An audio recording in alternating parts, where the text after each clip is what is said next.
Thank you very much.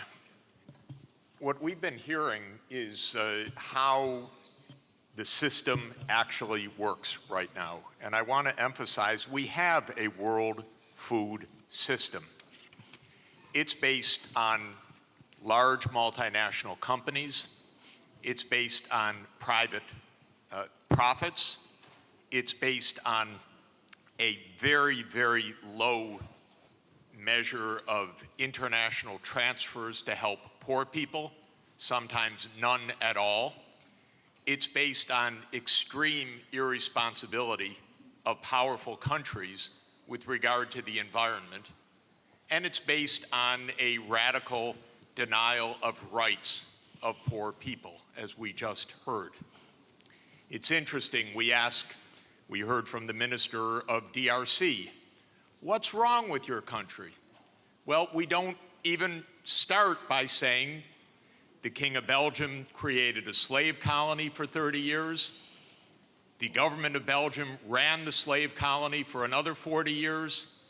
The CIA assassinated your first popular leader, Mr. Lumumba, and then installed another dictatorship for the next 30 years. And then Glencore and others now suck out your cobalt without giving you tax income. We don't reflect on that. We say, what's wrong with you? Why don't you govern properly? And so we have a system, but we need a different system. We cannot turn this over to the private sector. We already did about 100 years ago. Not only to the private sector with the US military behind it, with the defense of these property rights in the Minister of Honduras's country, where United Fruit ran the country for a long time. And their attorney was the foreign minister of the United States, Secretary Dulles, and his brother was the head of the CIA and overthrew the next door neighbor, Mr. Arbenz, to make sure that United Fruit could have its property. So we have a system, but we need a different system. And the different system has to be based on principles of human dignity in the Universal Declaration, principles of sovereignty, principles of economic rights, because these are not nice things to do. In 1948, all the government said that food is a right, social protection is a right, not a nice thing, not a pleasant thing, a right. That was 73 years ago. The SDGs are nothing more than our generation's attempt to honor the Universal Declaration of Human Rights. I come from a country that not only doesn't care about the world's poor, it doesn't even care about its own poor. 1 in 7 Americans is hungry right now. And they don't care.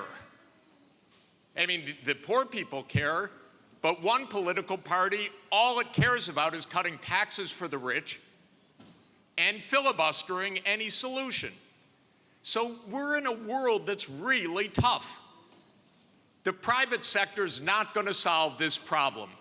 I'm sorry to say to all of the private sector leaders, behave, pay your taxes, follow the rules. That's what you should do.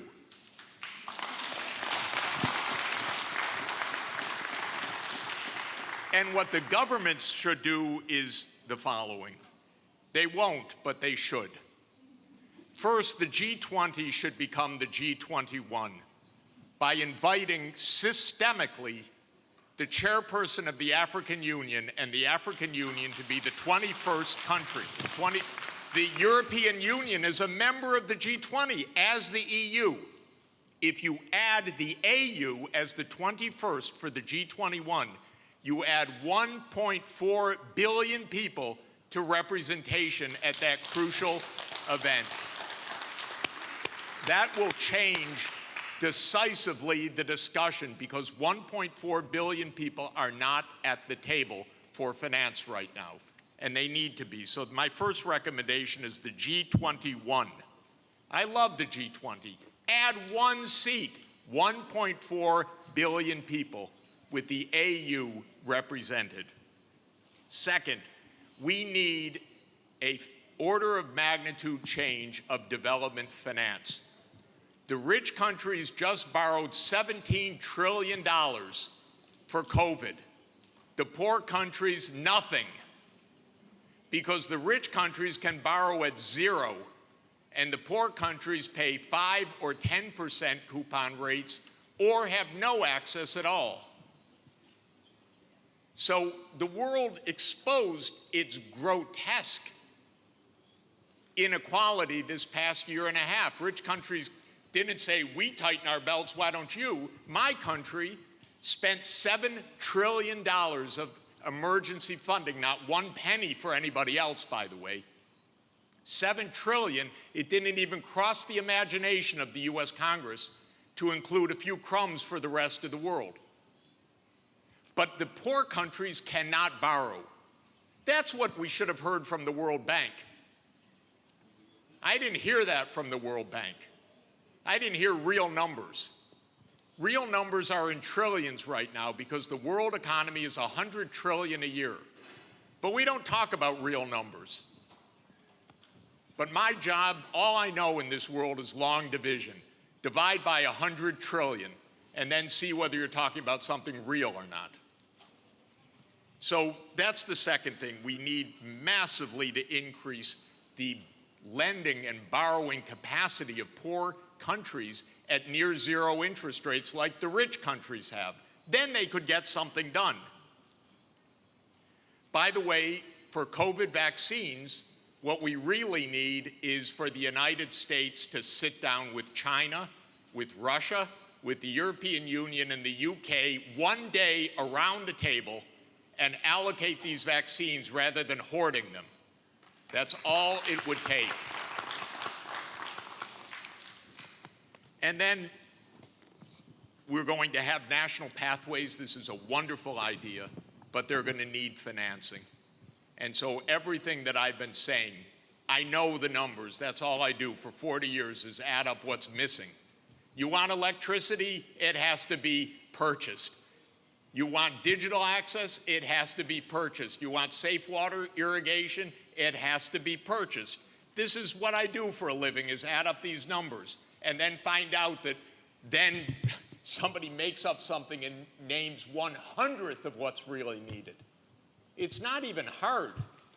By the way, the IMF has done wonderful studies in the last 2 years showing that we have a financing gap of about $400 to $500 billion a year for the basics for the SDGs. They show the gap, but nobody comes up with the number, the solution, which wouldn't be so hard because that's just not a big number. It's 0.5 of 1% of world output.